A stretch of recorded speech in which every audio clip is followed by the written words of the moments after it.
Արվեստագետ մարդու ուղին, որտեղից է այն սկսվում, գուցե հարազատ ու կոլորիտով լի քաղաքի օդ ու ջրից, բակերից ու փողոցներից, այնտեղ լսվող ամենօրյա խոսք ու զրույցից, այն համոհոտից վերջապես, որը բնորոշ է միայն այդ քաղաքին, քաղաք, որ կրում է բոլորիս քաջ ծանոթ Գյումրի անվանումը և իր ուրույն տեղն ունի վաղուց Հայաստան աշխարհի սրտում, կամ էլ պարզապես այդտեղ ծնված ու այդտեղով սնված երևակայությունդ քեզ վերցրել ու տարել է հեռու, հասցրել արվեստ կոչվող հեքիաթային աշխարհի գունագեղ խորքերը ու պահել այնտեղ, որպեսզի միգույն էլ դու ավելացնես այդ լուսավոր ներկապնակին ու աշխարհը դարձնես ավելի բարի, ջերմ ու գեղեցիկ։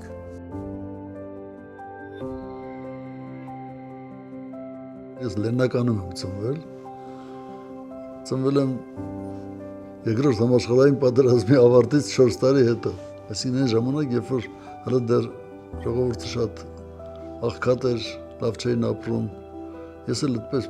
մանկատան շենքում եմ մեծացել, մանկատան ապրող չէի, մեր տունը մանկատան երկրորդ հարկում էր, ներքևում մանկատուները, ես շատ փոքր էի, այդ մանկատան երեխեքի հետ էի խաղում, այտենց իրանց հետ մեծացա էլի, այդ դժվարությունները, կյանքի բաները տեսա ես իմ աչքերով, հետո չնայած որ իմ հայրս Ախուրյանի միլպետն էր, ես շատ երիտասարդ էր, հետո երրորդ դասարանից արդեն նկարչական դպրոց գնացի, դա պատճառը իհարկե քեռիս էր, որ ինձ մի քիչ նկարել էր սովորացրել ու իմ մեջ ինչ-որ մի բան էր տեսել ըստ երևույթին, մորս ասել էր տղեդ նկարիչ կդառնա, մերս էլ ոգևորվել էր, ու տես փոքրուց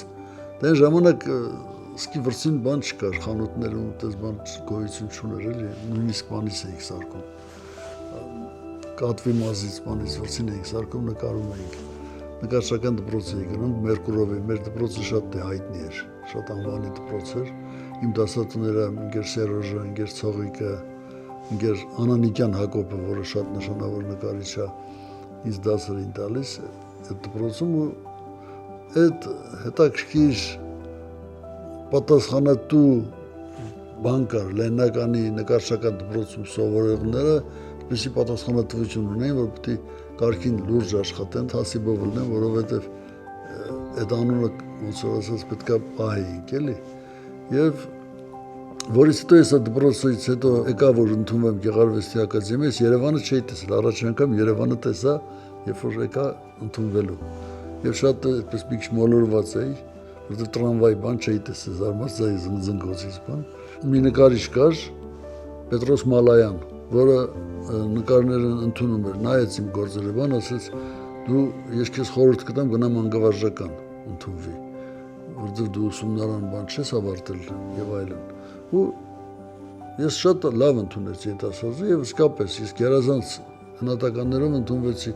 անգավարժականի նկարչական բաժինը, որտեղից հետո 2 տարի հետո փոխեցի, նորից եկա Գեղարվեստի ակադեմիա արդեն։ Այդ ժամանակ անհատական ցուցահանդես բացեցի, եկան ակադեմիայի պրոֆեսորները Վրամշապ Շաքարյանը բան եւ այլն, նայեցին ցուցահանդեսը իմ եւ ստորագրեցին, այն ժամանակ շատ դժվար էր Գեղարվեստի ակադեմիա ընդունվելը։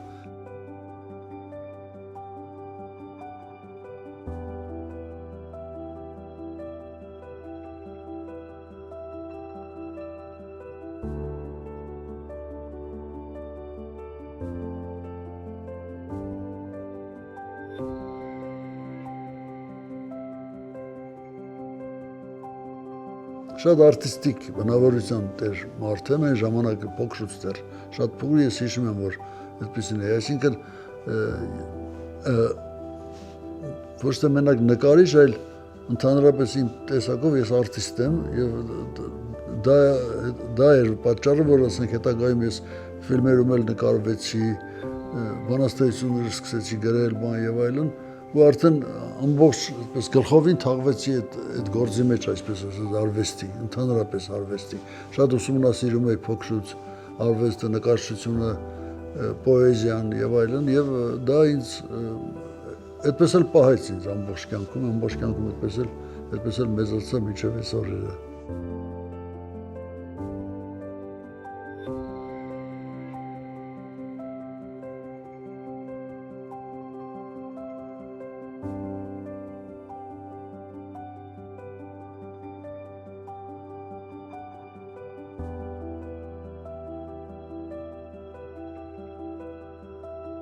Շատ կարևոր է, երբ որ դու անմիջական ես, ոչ թե մենակ անմիջական, այլ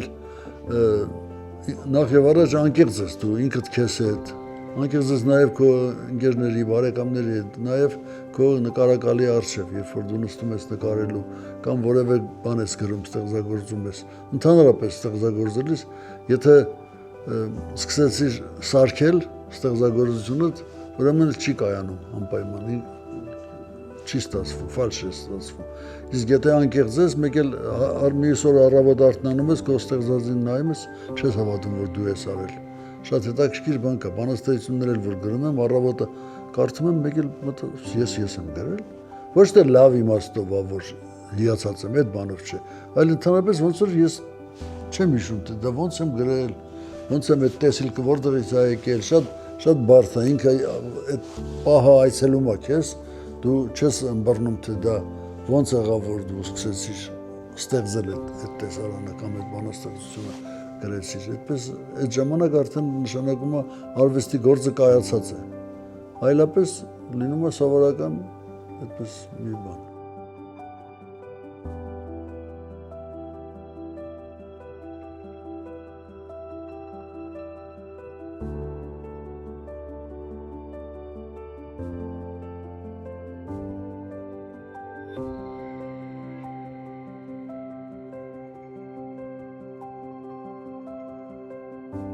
Որ դու ապրում ես արտիստիկ կյանքով, արդեն տեղով արվեստ է, քայլող արվեստ ես դու լինում։ Իմ մասին չեմ ասում, ընդհանրապես, որևէ արվեստագետ։ Եվ արվեստը արդեն դառնում է քո կյանքի հիմնական մասը, ասենք մնացած կենցաղային հարաբերությունները, բաները իրանց տեղն ունեն, բայց ես կարծում եմ, որ արվեստագետը կյանքում մնացած հարաբերությունների մեջ էլ պետք է պահի իր այդ դիրքը։ Այդպես ասելով չի, բայց անկախ քեզից այդպես է ստացվում, այդպես ես ապրում քո կյանքը։ Ես հիմա արդեն ես 76 տարեկան եմ, ինձ թվում է, թե 76 օր եմ ապրել, շատ քիչ է թվում ինձ իմ կյանքը ապրած, բայց համեր շատ հագեցած կյանքով եմ ապրել, շատ արտիստիկ կյանքով, շատ երկրներ եմ մանեկել, շրջել, շատ տարբեր մարդկանց հետ եմ շփվել, շատ տարբեր արվեստագետների եւ իրանց շատ բան եմ սովորել, շատ բան եմ վերցրել իմ ուսուցիչներից, նկարիչներից, իմ ընկերներից, բայց նաեւ շատերին շատ բան տվել եմ, որովհետեւ 51 տարի է, որ ես դասավանդում եմ նաեւ նկարչություն, 75 թվականից ես նկարչական դպրոցի տնօրեն եմ եղել, նշանակվել եմ սովետի ժամանակ եւ դրանից հետո մինչեւ այսօր ես հազարավոր աշակերտներ եմ ունեցել, որոնք իմ մոտ սովորել են նկարչություն, կյանք են մտել։ Բոլորը չէ որ նկարիչ են դարձել, բայց բոլորը շփվել են արվեստի հետ եւ դա շատ կարեւոր բան եմ համարում ինձ համար։ Իմ ապրած կյանքը իմաստավորված է։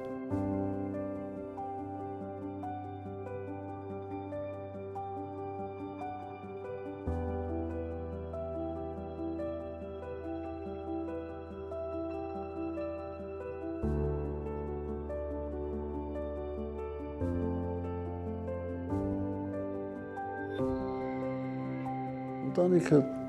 սրբություն է ինձ համար։ Ես իմ 3 երեխաներ ունեմ եւ կին ճիշտ է, հիմա նրանք ստեղ չեն, Ամերիկայում են ապրում, բայց ես էլ եմ Ամերիկայում ապրում, 17 տարի ապրեցի, հետո որոշեցի, որ չեմ կարող առանց Հայաստան եւ առաջարկեցի կնոջս վերադառնալ, բայց ինքը չէր կարող, որտեղ երեխեքը արդեն ամուսնացել էին, արդեն ընտանիք էին կազմել, բան բարդ էր շատ էլի։ Ես մենակ վերադարձա հայրենիք, հիմա ապրում եմ, բայց ամեն օր իմ ընտանիքիս հետ կապ ունեմ, ամեն տարի գնում եմ, իրանք են գալիս, իրանք էլ Հայաստան, իմ երեխեքը շատ են սիրում Հայաստանը, ուղղակի, բայց դե արդեն այլևս հնարավոր չի, որ գոնե մոտ ապագայում չի երևում դա, որ նրանք կարող են վերադառնալ։ Հայրենիքը իմ կյանքն է, ես չգիտեմ ուրիշ ինչ բառով կարելի ասել, որովհետև ամբողջ կյանքում շրջել եմ իմ Հայաստանում, այդպեսի տեղ չկա, որ չեմ եղել, այդպեսի սար չկա, այդպեսի քար չկա, որ չեմ նկարել։ Ես ոչ թե տասնյակ հազարավոր, 100 հազարավոր լուսանկարներ եմ արել Հայաստանում եւ այդ լուսանկարները կան, եթերում կան, հասանելի են բոլորին, շատ մարդիկ օգտագործում են այդ լուսանկարները։ Ես ազատ թույլ եմ տվել բոլորին, որ օգտվեն այդ լուսանկարներից, իրենց գրքերի մեջ, իրենց էջերում օգտվեն ազատորեն։ Ես շատ կապված եմ հայրենիքի հետ, ընդհանրապես Հայաստանի հետ, հատկապես իմ Շիրակի դաշտավայրի հետ շատ սիրում եմ, շատ մի հետաքրքիր առեղծվածային բան կա այդ հարաբերությունների մեջ, ասենք, իմ եւ իմ երկրի, իմ եւ իմ հողի։ Ես որ փոքրուց մեծացել եմ գյուղում, իմ պապիս, մորական պապիս գյուղում, Հոռոմ գյուղում, որտեղ շատ շփվել եմ բնության հետ, բնության մեջ եմ մեծացել։ Այս վերջի ժամանակներս ես շատ հետաքրքիր բաներ նկատեցի, երբ որ մի օր գնացել, ես որ գնում եմ գյուղ, հիմա քեռուներիս տղաներն են այնտեղ աղջիկները, երբ որ հիմա գյուղ եմ գնում, սովորաբար առաջերտին գնում եմ գերեզմանոց։ Գնում եմ գերեզմանոց, նստում եմ իմ քեռիներից, մորաքույրներից, պապիս, տատիս, շիրիմների մոտ, մտածում եմ, մի քիչ զրուցում եմ իրանց հետ բան։ Մի օր նկատեցի, որ այնտեղ կովերը արածում են, այդ խոտերի մեջ, գյուղի գերեզմանոցը էլի, չայր, չիման, կովերն արածում են, ու ես հանկարծ մտքովս մի բան անցա, որ այս կովերը ստեղ արածում են, ստեղ այդ գյուղացիներն են թաղված, շիրիմներ,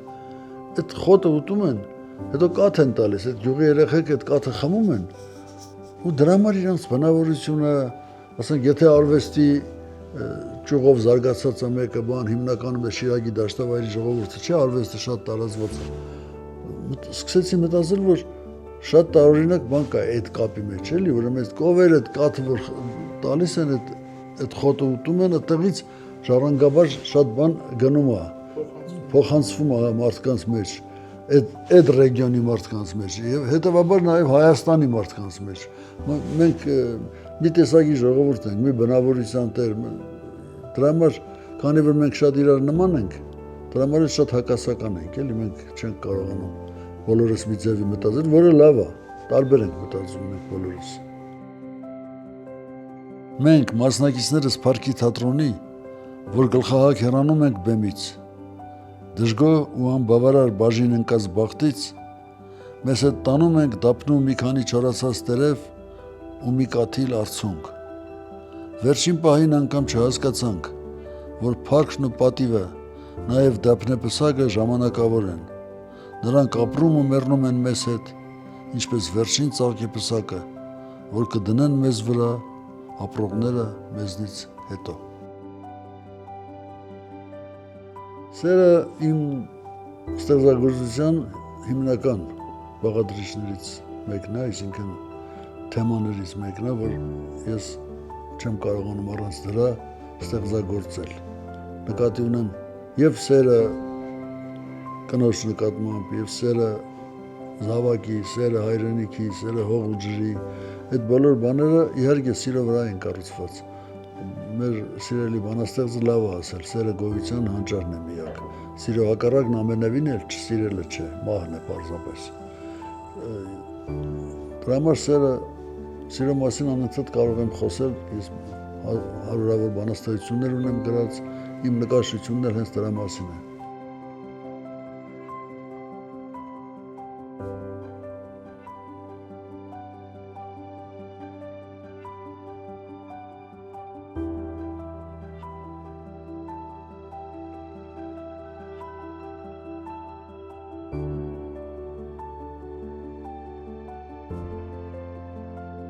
Մայրս 7-ամյա կրթություն ուներ, բայց շատ իմաստուն կին էր եւ մահից չէր վախենում։ Մի անգամ խոսում էինք այդ մասին, ինձ ասեց. «Բալա, մարդը մահկանացու է, մարդը պետք է մեռնի, որով իր փոխարեն մի տեղ ազատվի, որ ուրիշն էլ ծնվի, այս կյանքը ապրի»։ Ու ես դրանից հետո ես արդեն հանգիստ եմ վերաբերվում այդ բանին, որովհետև եւ մահվան մասին շատ բաներ ունեմ գրած, շուտով նոր գիրքս լույս կտեսնի, այդ մասին ահագին գործեր ունեմ գրած եւ կարծում եմ, որ շատ թեթև եմ նայում դրան, մահվան գաղափարին։ Ես մորս տղան եմ, էլի այդ իմաստով։ Օրինակ հայրս վախենում էր մահից խոսել, նույնիսկ խոսելուց, բայց մամաս չէ, մամաս փիլիսոփայական բարձունքից էր նայում մահվան, ասում էր, որ մահը նորմալ բան է, էլի, վերնալուց չէր վախենում։ Ես էլ եմ այդպես, նորմալ է։ Մահը կյանքի շարունակությունն է։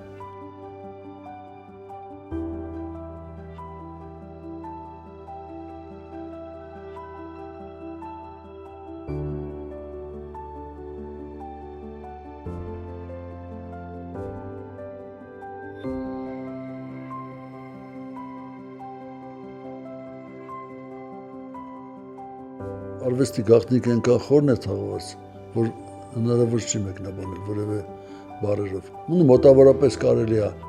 մեկնաբանել, որ արվեստը տարբեր մոտեցումներ կան այդ իմաստով, որ արվեստը գեղեցկացնում է կյանքը, որը շատ պրիմիտիվ մոտեցում է, որտեղ արվեստը ինքը բացում է կյանքի, մահվան, ընդհանրապես տիեզերքի բոլոր գաղտնիքները, բոլոր բանալիները իր ձեռքում է, որը բացում է յուրովի, յուրահատուկ լեզվով, ասենք կոմպոզիտորը իր լեզվով է բացում այդ առեղծվածը, նկարիչը իր ձևով, բանաստեղծն իր ձևով։ Արվեստը ինքը երջանկություն է, ինքը մարդկանց երջանկություն է պարգևում եւ արվեստագետը, արվեստի մարդը ինքն էլ երջանիկ մարդ է եւ նախանձելի է։ Ես միշտ իմ աշակերտներին սովորացնում եմ եւ սովորացնելու հետ միաժամանակ միշտ խոսում եմ իրանց հետ այդ թեմաների մասին եւ ասում եմ, որ մի գիծ կա, որ սովորական հասարակությունն է այս գծի վրա։ Արվեստագետը ուրիշ գծի վրա է, ուրիշ լեվելում է, ուրիշ տեղ է։ Ցածր է, թե բարձր նշանակություն չունի, բայց ուրիշ է, տարբեր է արվեստագետը։ Եվ երեխեքի համար դա հասկանալի լեզվով է, աշակերտների համար։ Եվ իրանք դրա նման բաները նաև իրանց մոտ հետաքրքրություն առաջացնում,